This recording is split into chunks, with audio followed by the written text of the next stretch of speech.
Yo, what's good, Knicks Nation? Welcome back to another Game of the Week preview. You already know what it is. We were off for a little bit of time. We had the Chicago Bulls yesterday. I'm recording this, though, on Wednesday, so I'm saying yesterday because when you see this, we'll have played the Chicago Bulls, and who do we have next but the Cleveland Cavaliers? And so, another big test, another chance to see what the Knicks are capable of doing, and who better to preview this game with me, none other than my guy, Evan Damerl. He covers the Cleveland Cavaliers for Down Euclid. So make sure to go check out his newsletter. He does a phenomenal job over there. So make sure to hit that thumbs up button for your boys. Make sure to subscribe to the channel if you haven't already done so. And make sure to support our sponsor, Underdog Fantasy. Use that promo code KFTV to get up to $1,000 in instant bonus cash and a free pick. All right, man. Big matchup tomorrow, Evan. Big matchup. Sure. How are you doing, though? How are you feeling? Good. It's been I'm excited for basketball to be back. I think it's been a little bit of a nice break, I think, for everyone, whenever it comes to covering this team, whether it's podcasting, writing, you name it. But the All-Star break kind of, wet my whistle a little bit. I was not surprised with the low viewership numbers, but hey, what are you going to do? But it's time for some real basketball. I know, like you said, the Knicks are playing the Bulls and the Cavs will be playing the Nets. So both of these teams will be coming off a second game of the back-to-back at Rocket Mortgage. Well, sorry, not Rocket Mortgage Fieldhouse anymore, Rocket Arena. And it will be a very interesting matchup. You and I were kind of chopping it up right before we started recording, and that it's going to be a test for both these squads. Absolutely. It's going to be a big test. I mean, you talked about it. We talked about it, I should say. You said Cavs have difficulty playing against teams that are in the top four in either conference. The Knicks have not defeated a top team in their conference, whether it be Cavs or Celtics, and they have not beaten the OKC Thunder. And so this will be a good test for both teams where, rubber meets the road. Who's going to win in this matchup where both teams struggle against top tier opponents? So we'll see how all that shakes out on Friday. But Evan, I got a question. I know you're a big NBA aficionado such as myself. What has been your thoughts about the Knicks so far this season?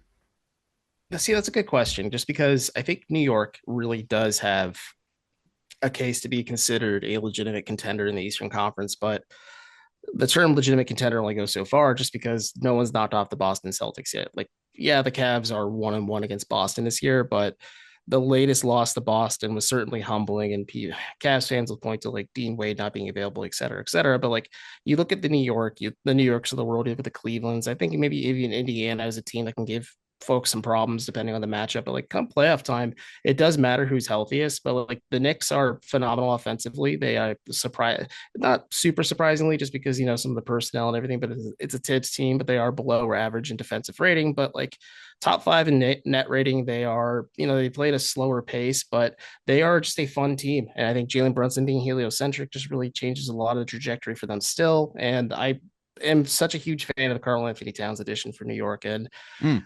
I watched the Cavs play the Timberwolves recently. And I mean, no disrespect to Julius Randle, but it makes you just wonder why, other than, dodging the luxury tax. But it's not my problem. I'm not a billionaire. we are not paid millions of dollars to make these high pressure decisions, although I wouldn't mind. I would like to see that in my bank account. But, Mm-hmm. you question, why did they make the move outside of just the financial reasons? I don't know, man. Only time will tell. But for the New York Knicks, it's looking great so far. And I think, when you look at why they made the trade, you know, to keep it real, Minnesota has never had a good team as such as the Knicks right now. So, one, seeing Cat being on the best team he's ever been on, he's now thriving, right? Julius being on a place where limited in spacing, he's not able to succeed as much. So, it works out for the New York Knicks.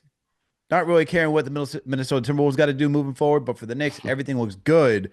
And, you talked about Brunson being heliocentric, and, it's interesting that you say that because Karl Anthony Towns, man, I mean, he's up there. He's, I think, number 3 right now in MVP voting. Brunson not too far. I believe he's 7th on that chart. And so you say that Brunson, it's like Brunson's team and all of that, but yet, you know, according to like other pundits, they're seeing Yeah. Cat and what he's doing out there. And I would actually kind of push back saying it's not really heliocentric because Cat is out there putting up his numbers, showing he'd be a dominant force in the paint. And really where you see Brunson attack, sure, he can do it at any point throughout any part of the game, but he's really stepped into this playmaker role and facilitator role, allowing guys really to get in a rhythm. And when it calls for him to turn up the dial and really just put his mark on any game, he's capable of doing so.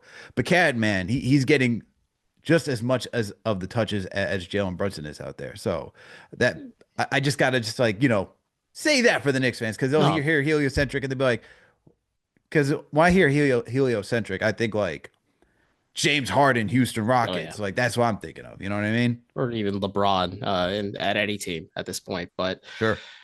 uh, well, maybe not now with Luca. Still weird to say out loud, but no, I do agree. Like I think Cat is just the perfect complement to this team, and I don't want to discredit what he's doing this season. Like he is putting up MVP caliber numbers. Like he is having the best season of his career.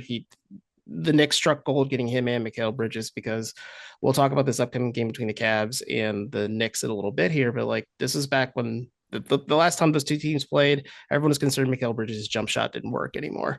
And so now it's everything's starting to click for New York. Like they are just so dominant offensively. Cat, again, having the best season of his career, as you noted, is great. But when I say heliocentric, and like it's Brunson's team, I think it's a similar situation like where Donovan Mitchell's at, where Mm, Kenny Atkinson had to sit down and have a hard talk with him this offseason, leading into this season, and say, like, hey, I want to go 10, 11 players deep into our rotation. I think we can really rely on our depth so we don't run you into the ground or run the other guys into the ground. And you've seen a lot of games throughout the season for the Cavs where it's a bit of a collective effort, and maybe in New York's case, it could be Mikal Bridges, it could be Karl Anthony Towns more often than not most nights. But like you said, and it's what Donovan Mitchell does too. When the Knicks need a bucket or they need a guy to kind of put the team on his back and just carry them across the finish line, Jalen's more uncomfortable than doing that, and so is Donovan in that case. And I think it's just an interesting parallel between these two teams where you just find the perfect complement for your squad and Cat, and he just responds in kind of like one of the best seasons, if not the best season I've seen in a really long time, especially for just a big man in general. Like other than Jokic, like this has just been really fun to watch. If there's like an Eastern Conference, I don't want to say equivalent, but a dominant of a force. for sure. Absolutely. I agree with that wholeheartedly. Get him beat out of here, man. Get him beat out of here after the dirty play, man. I don't even have to Well, talk he's already about. out of there. So Yeah, he's already out of there. Talk about karma. I won't go down there though. I won't kick the Philly fans too low because they're already in the dirt. All right, let's talk about your team though, sure. because stellar, man. I mean, prior to the season even starting, pundits were like, it's Boston, then New York, right? It was always Boston, then New York, and then they even had Philadelphia, which that didn't make sense to me. I mean, that entire between Joel Embiid, PG, and I'm like, those two guys never stay healthy. I don't know how they could be third. But Cleveland came out of nowhere, man, and now number one in the East, having a dominant season. What has been your thoughts on your team so far? If you had told me at the beginning of the season they'd start the year 15-0, and frankly, losing kind of became a surprise, and how routine winning has become for this team, I would have said I don't believe it. Like they are the team that ran it back. I was one of the doubters when it came to this Cavs team because the Celtics, again, I mentioned at the top, until somebody knocks them off, they're the best team in the East, the best team in the NBA. They're a very hard puzzle to solve, clearly, for a lot of teams defensively and offensively. New York makes a huge power move by getting Bridges and Cat. Like can't deny that. Like that has a lot of splash to it and a lot of just appeal, but also like on paper just makes a lot of sense because it's a fundamentally sound team that just added two superstars, or at least in Bridges' case, like a very high end role player, like a very complete a tier below superstar, a tier below star. But either way, and then like you said, Philly, I understand the hype. You're hoping that the Olympic situation was a fluke with Embiid. Unfortunately, it's not, just because like you never want to wish ill on a guy getting hurt. But like you said, the Sixers can't stay healthy. And I was high on Tyrese Maxey too, just because I'm like, okay, this is a dude who is a stud. I think he kind of proved my doubt where he was like the equivalent of a Malcolm Brogdon back when Chris Middleton was healthy for the Bucks, and Mhm. Giannis was doing Giannis things, but like Brogdon was like the third guy who took the benefit of defenses having to pay attention to Chris and Giannis. But you just keep working down the list. Even like the Bucks with Dame and Giannis too. Like they have a full year. They have training camp with Doc. Like the Cavs did certainly come out of nowhere, and I think the fact that they made it look so clinical and so routine really took me aback. And then it just kind of became the norm. I think the fact that they remained grounded in the fact that, like, hey, they are making NBA history, but who cares? It's one game at a time. We're living or dying by it. And I was very surprised to see how they responded with the fact that Max Strus missed the better part of the beginning of the season with a high ankle sprain, which was a hip bruise, I want to say, during training camp. And then he stepped on a trainer's foot during rehab, and that was a whole mess. And Mm. he's still working his way back in the lineup now. But yeah, no, this team has been phenomenal. And I had told folks on whatever I did, like season previews or early just initial takeaways. I'm like, okay, this is a team that probably at best could make the conference finals. Like, I think if you got that, like, you just wipe your hands and say, okay, this is a good year. But with how they've moved and the move they made at the deadline to get DeAndre Hunter, and the way at least President of Basketball Operations Kobe Altman put it, like, this is a team that could have the chance to make the NBA Finals, and not just make the NBA Finals, but possibly be in play for a title, just with how everything is falling into place. Whether it's Mitchell, like I mentioned before, taking a backseat role at times, Darius Garland kind of going out for blood and playing for revenge, as he would like to call it, or Evan Mobley finally having that leap that everyone was hoping he'd have. Like, everything just kind of keeps falling into place. And Kenny Atkinson, and credit where credit's due, he is an offensive savant, and I think him being very smart in the fact that, like, this is a very good defensive team. He's just going to do some small minor tweaks and not really try and reinvent the wheel. Really did a lot, and I'm very fascinated to see how they look coming out of the All Star break, just because historically speaking, like, they're a team that does not do well since Evan Mobley's at least been on the roster coming out of the All Star break, and if they come out like they did at the beginning of the season, I'm going to be even more bullish on their chances come playoff time. Salute to Knicks Nation. Thank you all for tuning in for another game of the week preview. With me on the other side is my guy, Evan Damrow. You can find him over at Down Euclid. All right. Make sure to check out his newsletter. He does a great job covering the Cleveland Cavaliers over there. Make sure to hit that thumbs up button for your boys. Make sure to subscribe to the channel if you haven't already done so. Now, it's interesting that you brought up Kenny Atkinson. And I know some Knicks fans out there, especially because they're divided on Tom Thibodeau. They're punching air right now, Evan. They're punching air because Kenny Atkinson was probably up there as probably like one of the top two, if not three options for who some fans wanted to be the next coach after what he did in Brooklyn. We know what he did with D'Angelo Russell, Jared Allen. You could talk about that entire Joe Harris. You could talk about that entire team, right? And people just saw him as like a culture builder. They saw that he had some genius behind there. Obviously, he went down a different coaching path, different career path in order to get back to head coaching career. But now he's coaching the Cleveland Cavaliers after they get rid of Bickerstaff. And what do you see? First year, as you already mentioned, this team is rolling. Is he been the key to unlock everything? Is that it? They just needed a new head coach? I don't want to say they need a new head coach, because in JB's exit, Kenny did give a lot of praise, gave JB his flowers for building the fundamentals of this team defensively, kind of building and establishing this culture. He was kind of the new kid at school and coming into this, and I mean, had one of the busiest off seasons I ever heard. I mean, literally moments after France lost to Team USA in the gold medal game during the Paris Olympics, he took a straight overnight flight to New Haven, Connecticut, where Donovan Mitchell lives, and spends his off season, and met with Mitchell personally one on one, and then he met with Allen one on one. Or this order is incorrect. Then he met with Mobley, Garland, and worked his way down the roster, just kind of have a clear understanding of what he envisions using them for, what he kind of hopes he wants to utilize them with this season. And I've asked him before, like, even during the dominant start, I'm like, are you surprised you started X and O? And we ended at 15-0. And he's like, yeah, I am. He's just like, we probably should have lost two or three of these games. There's games we weren't good, we weren't great, but you had mentioned, like, he is a culture builder. I think he is an offensive genius in a sense where, like, it's kind of like the no duh things, where when Karis LeVert was on this roster, you'd have a lineup of Garland, Mitchell, and LeVert on the floor. But he's like, okay, well, I don't want two of my three ball handlers just standing there watching either one dribble, dribble, dribble. Let's just keep the ball moving. Let's get the bigs involved. Let's kind of just keep movement and cutting and slashing and getting a whole buy-in from the team on his offensive fundamentals and principles. And I think that's a huge thing. And also, his different path, he took something very interesting, and it's a quote that stuck with me a lot lately. This is something he said right before the All-Star break. When he was an assistant coach with the Clippers and kind of learning the ropes under Ty Lue, like, I think it was really helpful, the fact of, like, learning how to manage egos, because that was when James Harden, Kawhi, Paul George were on a roster. He same thing in Golden State under Steve Kerr. He learned how to manage different personalities, especially when there's high expectations with, like, Steph, Clay, Draymond, and he took a lot of examples from it. But something he shared is just like, my objective is to make a playoff adjustment every single day. So, like, he's going to try something new, whether it's in practice or a game. And if either it works or it doesn't, and they figure it out and say, like, can this be a wrinkle that we can throw at a team come playoff time, just because, a lot of coaches do keep their cards close to their vest. They play things very vanilla, but like the Cavs do things a little differently. Like they don't have a consistent starting small forward. I mean, maybe that changes once Atkinson gets a better feel for DeAndre Hunter, but it's been a rotating door between Dean Wade, Isaac Okoro, Max Strus. Hunter started a few games.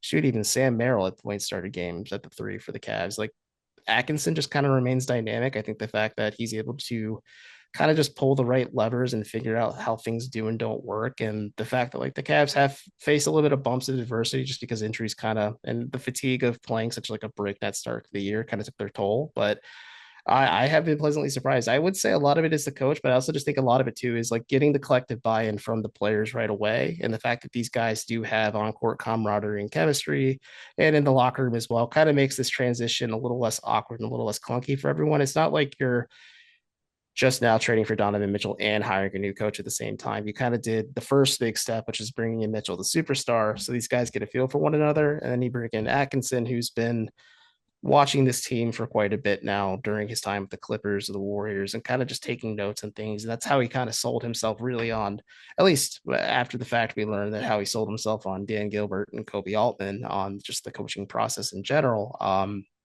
How he can kind of do things a little bit differently.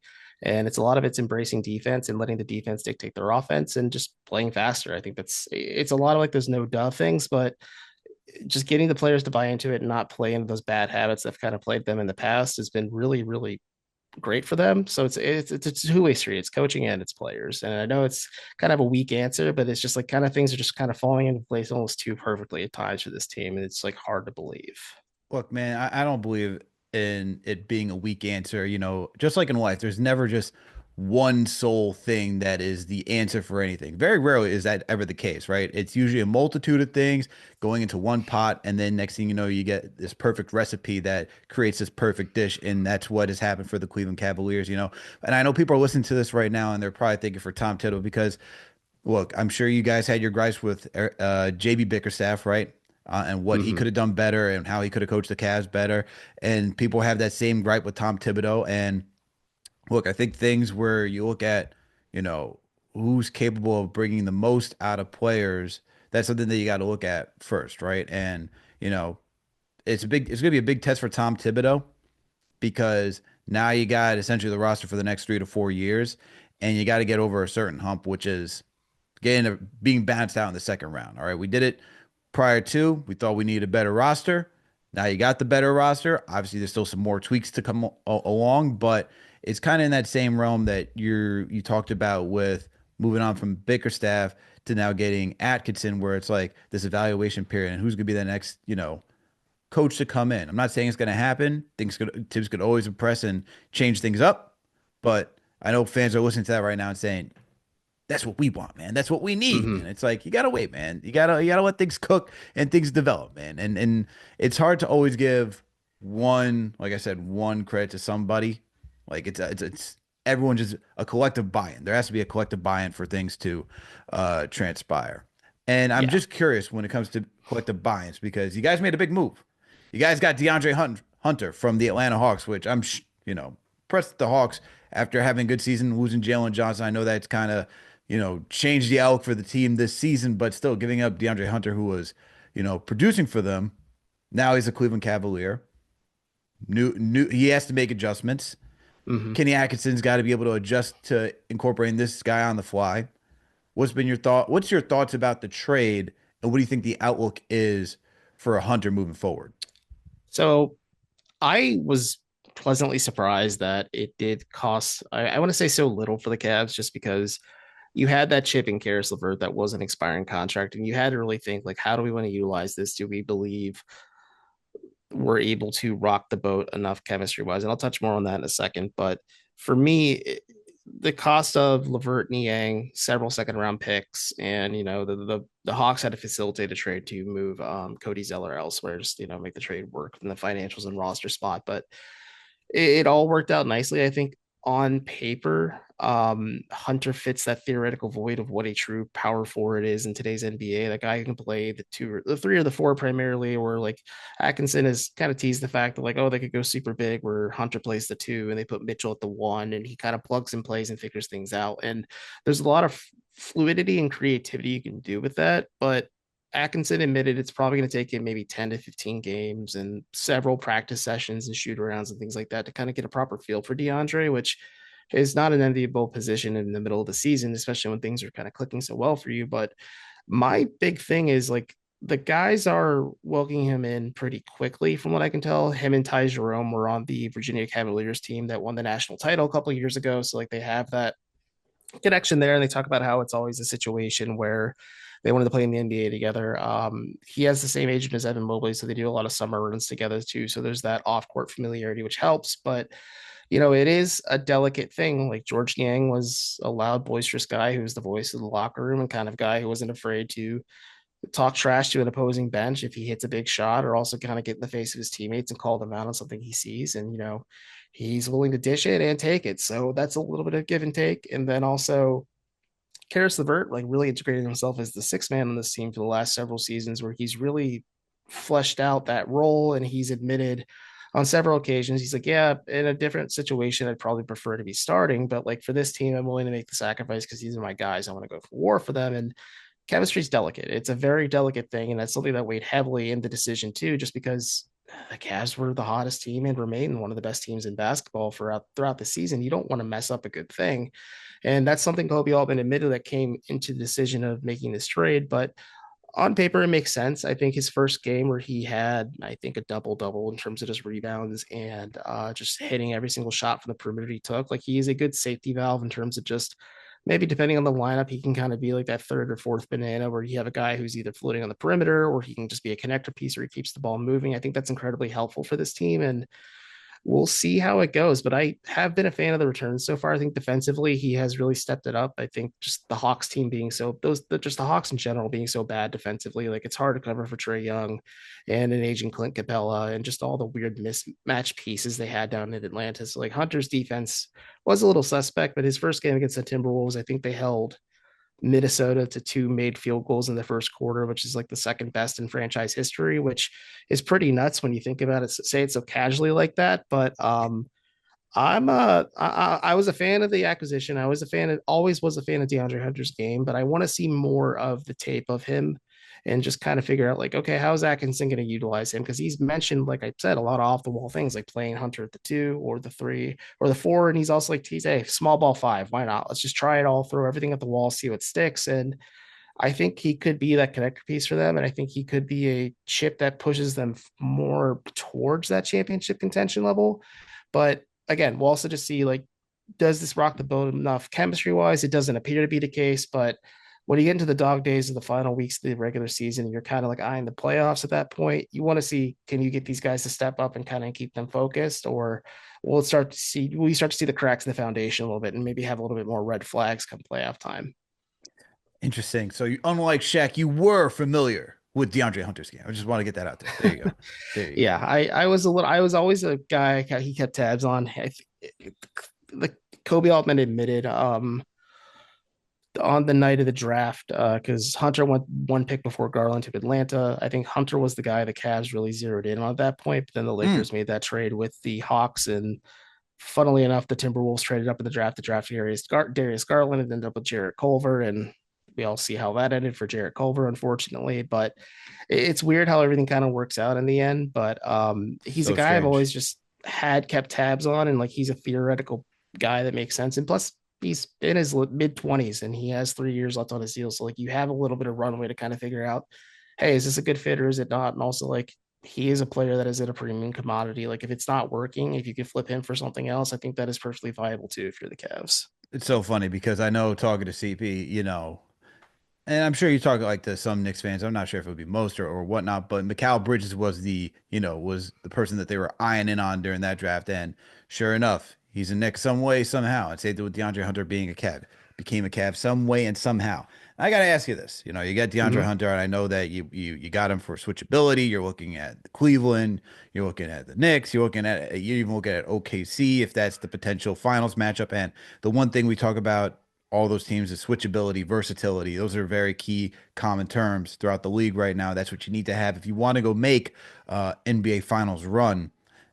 With getting Hunter and his play style, Does this team make it tougher, make them more tougher? And I'm not talking about like in the, you know, like, oh, they're a tough team to play. I mean physically, because something in this matchup, and this is where I'm going to draw it back to. That playoff matchup, man, and we did some game of the week previews then too during that postseason. Physicality was the thing that came Oh through, yeah. and the Knicks were more physical than the Cavs. Do you think the Cavs have now corrected that issue, or are they still a team that, still when they face an opponent that's very physical, they kind of shy away from it? I so it's a little tricky because the physicality aspect was a big thing. I think rebounding is just a big thing. It's always just a thing when you face the Knicks, especially now that you have Cat, you have Bridges, you still have Josh Hart, you still have just a team that is fundamentally sound rebounding wise. And I think that's just an issue that's always plagued the Cavs. I think when it came to Evan Mobley, it became a little suspect. I broke down the numbers a while ago. Like before Atkinson became the head coach, like the Cavs were not a good rebounding team when Jared Allen was just not on the floor, which is not great if you're kind of you're kind of like hanging yourself and he's the linchpin to your rebounding success. Like whether he's injured like he was against the Magic last season during the playoffs, or he's getting beat up and bruised by the Knicks 2 seasons before that. Like that's just not a recipe for success. And Kenny Atkinson is kind of just that's something he has made a big adjustment on, is just everybody is going to collectively rebound the basketball, whether it's Allen, whether it's Mo, who's put up astound numbers rebounding wise this year. Like he's had a couple 20 rebound games, which is, again, like he makes it look so nonchalant just because Jared Allen just doesn't have the flashiest game. But like Evan Mobley's rebounding numbers are up. Donovan Mitchell's rebounding numbers are up. You see Dean Wade crashing the glass, even more Isaac Okoro working the glass, where Atkinson is using Okoro as a 3 on offense and a 4 on defense. And where's more of a position display? Max Strus is a good rebounder too. Like the Cavs have a good collection of pieces, and I think Hunter does fit that niche a little bit too, where he is a bigger body that can help crash the glass or just box somebody out. I do wonder if physicality will be a factor if these two teams ran into each other, whether it's the second round of the playoffs or possibly the Eastern Conference Finals, depending on how the final standings are, and like that is the deciding factor. Just because the Knicks are and always will be a physical team, sure, like I had mentioned before, like maybe they're not as dominant defensively as they had been in the past, or just like what you'd expect from a Tom Thibodeau team, but I think still like it's going to be a deciding factor no matter what, especially just because it's going to be something on the back of everyone's mind if these two teams meet, because that was the narrative coming out of that postseason is just like, well, Jared Allen became a meme and he's fine with it now, but like it's very infamous where the lights were too bright, and the fact that the Knicks just kind of bullied the Cavs, and Mitchell Robinson just was talking crap I think on his Snapchat story to the Cavs after the game. Like it's just like it's a tough look, and until you kind of excise that ghost, it's going to be hard. And it's the same thing with Boston too. Like they're a very good rebounding team as well. Like Porzingis is a player that just, and Tatum and Brown are all just players that fundamentally give the Cavs troubles because it's either rebounding or it's just the size and versatility and switchability. Like the Cavs have the pieces. It's just, and they're showing signs of improvement there. It's just you can't really get that monkey off your back until you just excise the spirit or the demon that's plaguing you come playoff time when the pressure's at its highest. For sure. And what's funny enough, though, is that actually, if you look at the stats that's on the regular season, the Cavs are a better rebounding team than the Knicks. Cavs are 13th right now. Knicks are 23. But, Cat, you have Josh Hart. Those are our two big rebounders. And we'll see how this all matches up, man. Yeah. I do think that the Knicks are still a more physical team than the Cavs just because their play style. Brunson's a physical player. Josh Hart's a physical player. Cat has shown he can be a physical player. OG is very, tough. The only one that's not really physical is Mikal Bridges in that starting lineup. Mhm. He's a guy that likes to work off screens. He's like a guy like to use his speed, his agility to get to his spots. So we'll see how it all matches up in this game. I'm truly looking forward to how this all shakes out. But shout out to Knicks Nation, man. To all of you for tuning in for another Game of the Week preview. Make sure you hit that thumbs up button for your boys. Make sure to subscribe to the channel if you haven't already done so. With me on the other side is my guy, Evan Damero. All right. And let me correct myself because I was forgetting one key word in your newsletter. It's Write Down Euclid. My apology, my man. You're all Write Down good. Euclid. So make sure to go check out Write Down Euclid if you want to go catch some in-depth Cavs coverage. But hey, don't forget, now I got to get to my sponsor, Underdog Fantasy. Use that promo code KFTV. Let me tell you about Underdog Fantasy real quick, all right?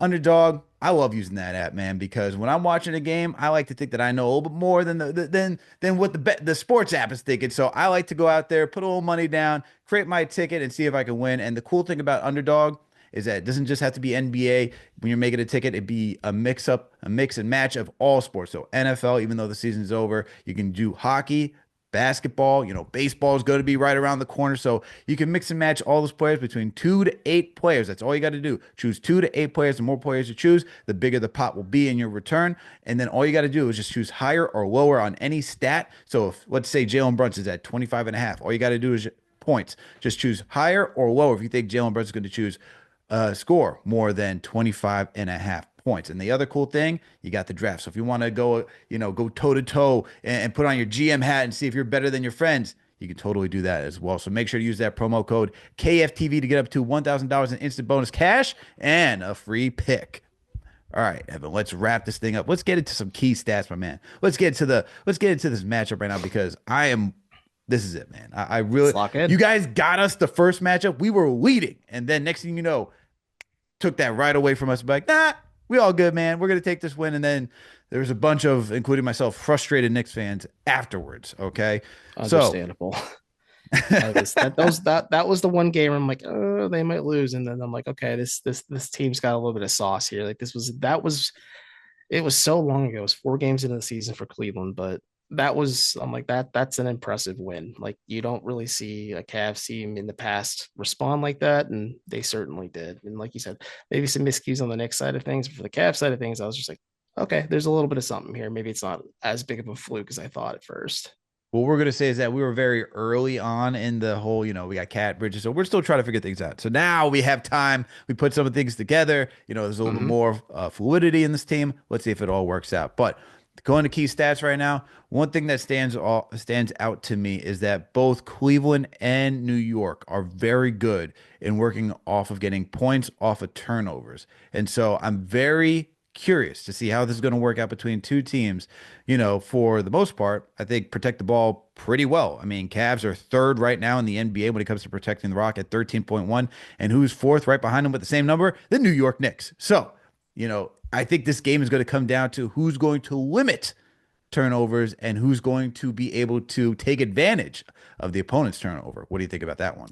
I think that's a great shout, especially coming out of the All Star break, just because you shouldn't expect players to kind of be on a roll. There's going to be a little bit of clunkiness, awkwardness, just because it's an extended siesta for most of the league. I mean, some a heavy collective of players were in San Francisco over the weekend and for the doing their thing, but like it's going to be a little sloppy. It's going to be a little haphazard. I think it's a great shout too, especially when you noted before the break that the Knicks are just a team that plays physically in general. You have Brunson, you have Hart, you have everyone except Mikal Bridges just playing physical basketball. And like if you either control or limit the turnovers or force the Cavs into miscues and errors, especially maybe as they're still trying to figure out what they can and cannot do with DeAndre Hunter, like this could be an exploitable edge for the Knicks in this matchup just because it could just make a huge difference. I mean, yeah, sure. And that's the other thing too, is just like the Cavs are a very good team at home. Like they're a good team overall. Let's be honest here, but they're a very, very good team at home. And if you're going into a unfriendly environment like Rocket Mortgage Fieldhouse, just because as we had mentioned before, the Knicks Cavs series is still weighing on Cleveland's fans' minds. I would think Mm. if I ran a poll, most Cleveland fans would say they don't like the Knicks very much just because of what happened in the playoffs a few years ago.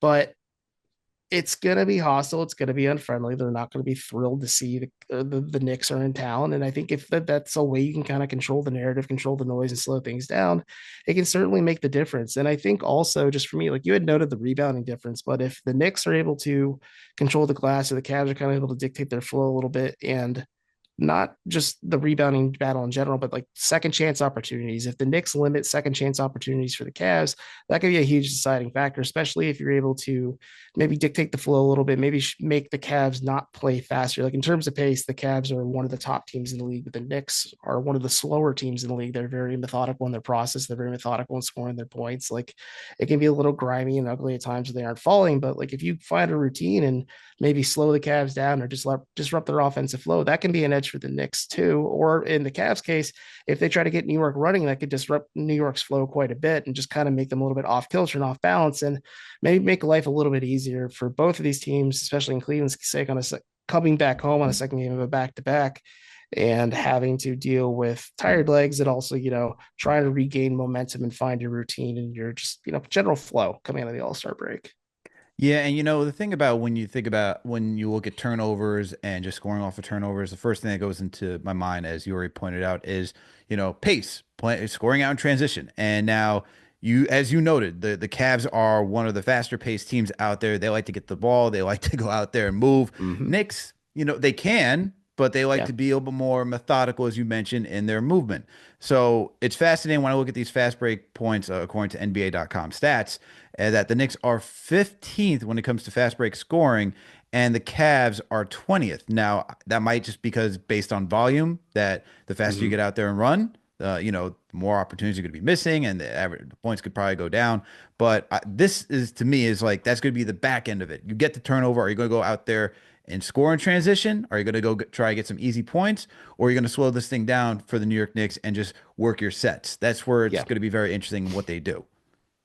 Oh, I agree. And I also just think on the other side of things too, like another stat I'm just looking at now, and just I was doing the math in my head as you were talking to, like the point differential and points allowed between these teams is pretty razor thin. Like it's a point 0.6 points per game at difference between the two. The Cavs allowing 111.9 points per game, New York allowing a 112.5. Like that is very razor thin, and the Cavs are second in scoring the NBA. The Knicks are not too far behind them and fourth in scoring the NBA. Like this is going to be a pace will definitely dictate the flow in this one.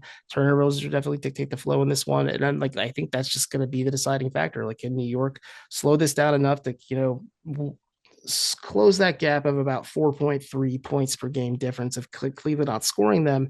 And then just, defensively, like they're more or less allowing the same amount per game. Like that could be the deciding factors, just pace, space, and just turnovers. And it's going to be a fun matchup just because either it's going to be a grimy kind of defensive game at times, or maybe there's a team who can kind of find a little bit of a spell, or it's going to be just an offensive explosion on either end. It's just going to be the last man standing and Hey, maybe the last hey, guy at the these two ball in their teams. hands. Hey, we saw not too long ago. I forget it was 1 or 2 seasons ago, but there was that one matchup where it toe to toe, Donovan Mitchell and Jalen Brunson. I think that was 2 seasons ago That was before they fun. met in the postseason. And I mean, those guys, it was just dynamic. I would not be surprised if we got something like that too. Another key stat for me before we move on to our before our key matchup. I'm looking at the numbers. Cavs, very good when it comes to uh what is it over here? My apologies. They're very good when it comes to defending against the rim. And Mm-hmm. they're poor when it comes to defending the three. And the Knicks, on the other hand, are pretty average right now. They're in the middle of the pack when it comes to attacking the rim offensively, but they're dominant when it comes to shooting the three. Knicks are also pretty bad when it comes to defending against the three. So I wouldn't be surprised if this becomes a 3-point shootout contest between both teams. But I think the place where it's going to, be a little difficult is, are the Knicks going to be able to get their points in the paint? You guys Mm-hmm. got the Twin Towers over there. As of right now, for injury report, Mitchell Robinson and OG Anunoby did go through contact today, so they're both progressing to get back into the rotation. However, according to Ian Begley today, Josh Hart is dealing with some knee injury. He will not be playing in the game against the Chicago Bulls, but when you're listening to this, that game has already passed, so hopefully he is back for the second night of a back-to-back against the Cleveland Cavaliers, which to my expectation, that's probably what they're saving him for. You want to make sure that Mm-hmm. he gets a little bit more rest. Go put him out there against, top competition, see where this team stands. I expect him to be back against the Cavs, and I expect this just to be more of like load management for him, so that way he'll be fresh when he gets to the postseason. So this is going to be the matchup, man. Where offensively, and defensively, where do things shake out? And so I Yeah. think this could be a true 3-point contest because both teams solid against protecting the paint. Yeah. Both teams struggle against defending the three. And so we'll see how that turns out for tomorrow's game.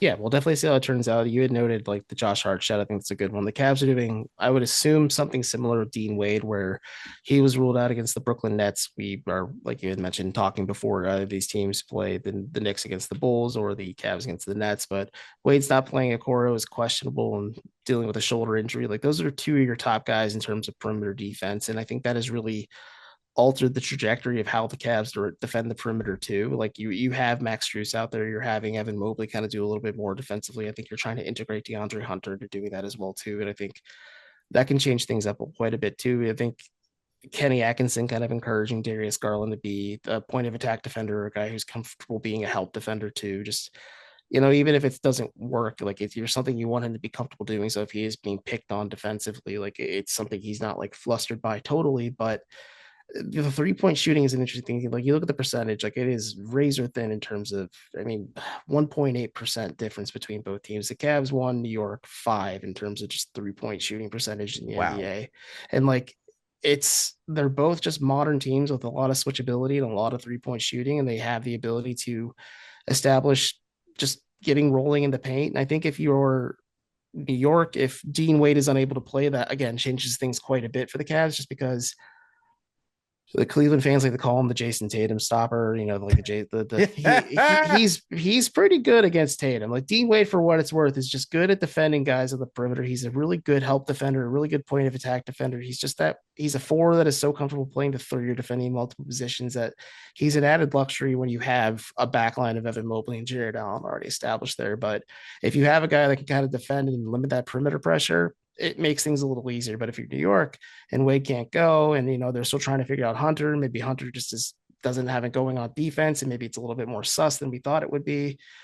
It could change that quite a bit, and also just make things easier for the Knicks to not only maybe establish a 3-point repertoire on the perimeters, because the Cavs aren't great at defending the three to begin with, but you're also going to be stretching the Cavs more out on defense as well. And I think Cat's going to be a big deciding factor too. Like, do you put Jared Allen on him at times, or do you put Evan Mobley on him at times? Like, Cat's could burn Big the Cavs quite a decisions. bit from the perimeter. And like, if you're pulling those bigs out of the paint, that opens up the lanes for the rest of the Knicks to drive to the basket, either draw fouls out of contact or just get easier buckets at the rim. Like, it's a weird matchup just because against stretchier big men, like Jared Allen has played well, but it like hasn't been phenomenal at times. And like Evan Mobley has played well too, but like it has been a test for this Cavs, whether it's Porzingis or guys like Cat, or you look at how like Oklahoma City plays. Like, I know Chet hasn't been available, but like the Thunder just have so many different guys that can play different positions. Like, they're stretching dudes out on the perimeter so much. And ditto for Houston. Like, Houston's a team the Cavs struggled against because they had dudes pulling him out, and then you had Sengun just dominating on the interior and drawing contact constantly. And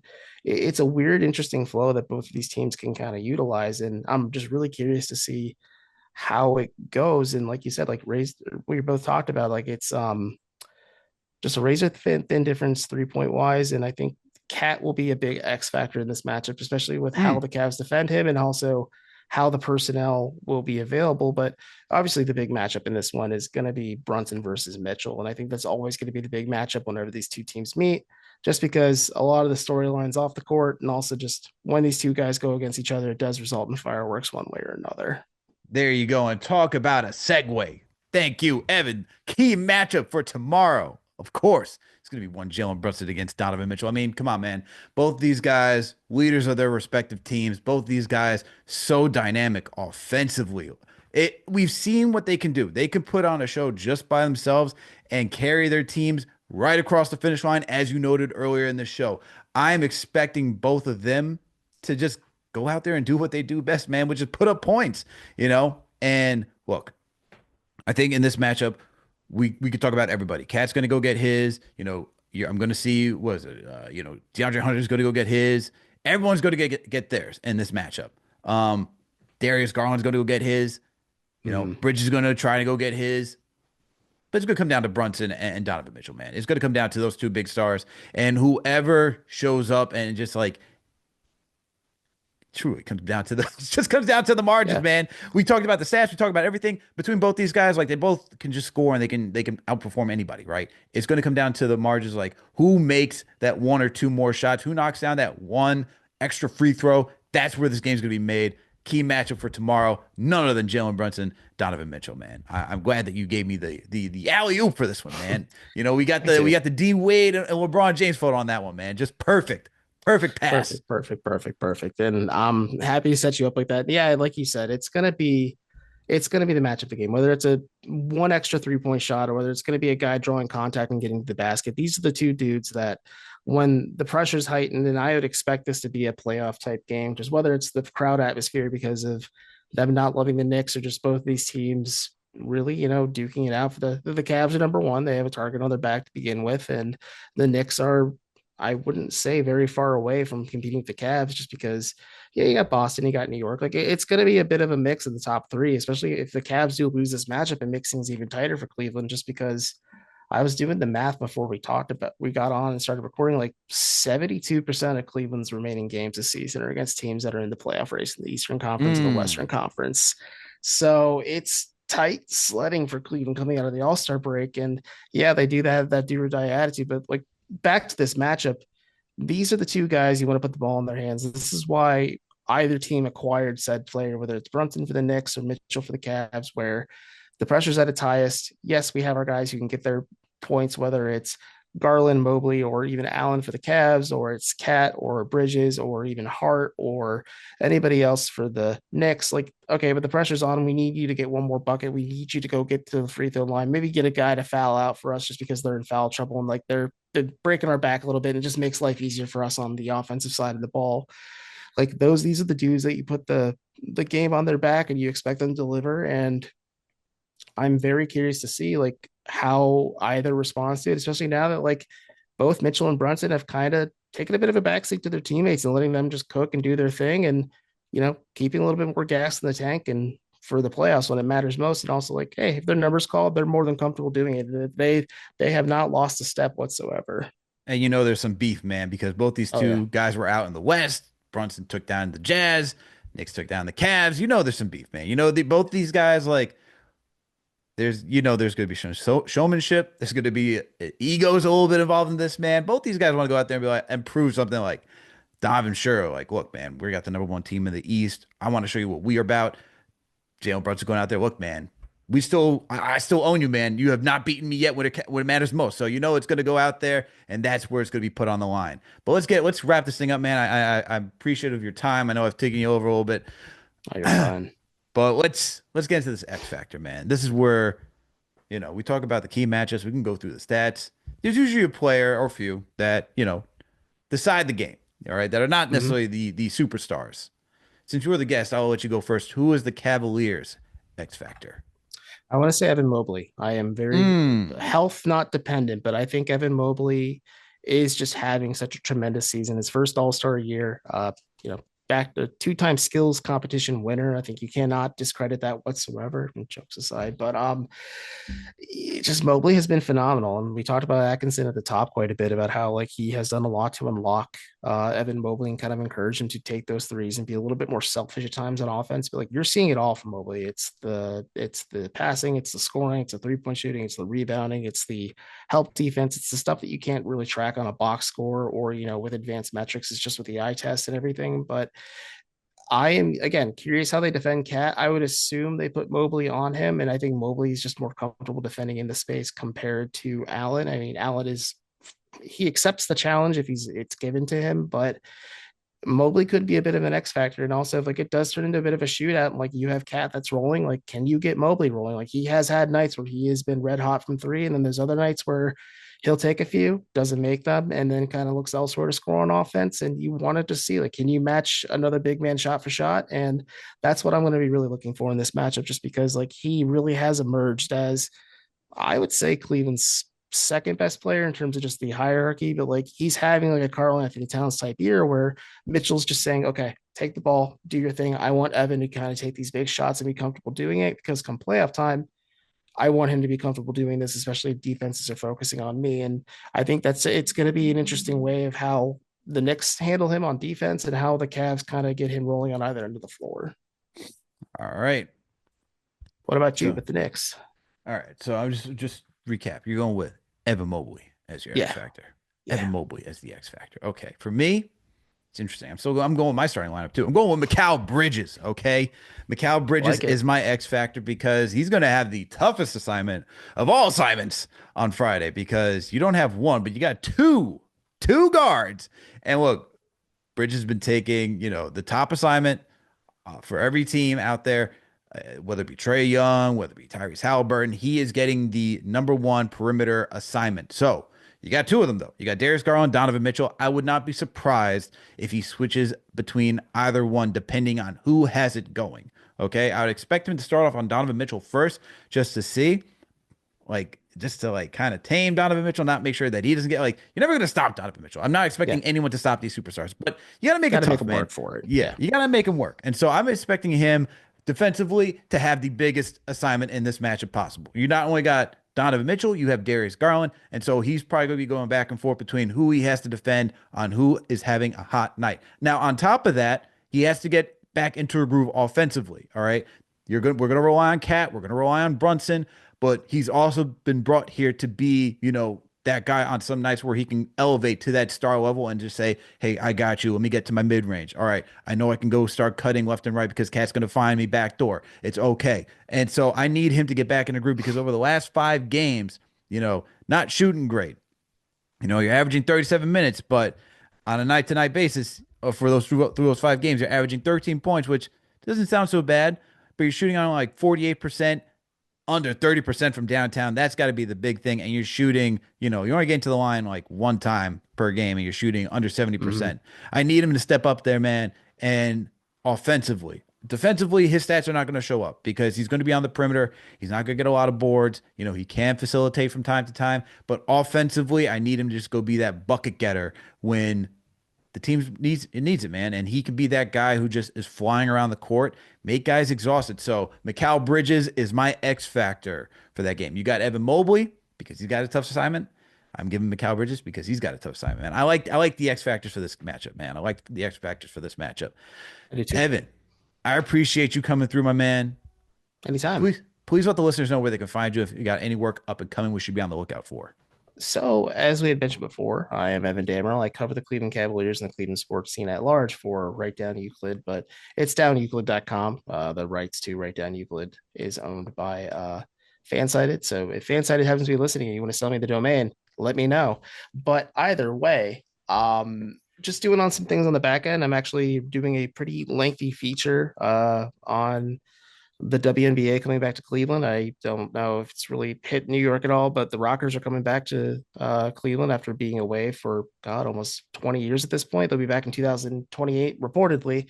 But connecting the former players, former coaches, assistants, some of them are head coaches in the WNBA or at college now at the really high levels. And it's just really interesting to see like where their journeys were and just the significance of just women's basketball and girls in sports in general, and just like what this means for a city who wasn't receptive to it at the time is now getting a second crack at it. And that's something I'm working on the back end. So keep your eyes peeled for that. It's, a little work in progress, but other than that, no, anytime. I'm always happy to talk Cavs, Knicks. These two teams are like kindred spirits. They're two ships in the night, something, whatever you want to call them. They are so similar in so many different ways. And when they clash, it is always entertaining basketball, no matter, even if you're just a pure hoops fan, it's the most fun. But if you have a dog in this fight, you can understand if you're frustrated on the losing side of things, but you're lying if you didn't have fun while watching it. There's a budding rivalry over there, okay? There's a budding rivalry. I wouldn't say it's a rivalry yet because we haven't seen enough of each other in the postseason, but there's a budding rivalry there for sure. Hopefully we get that matchup again in the postseason.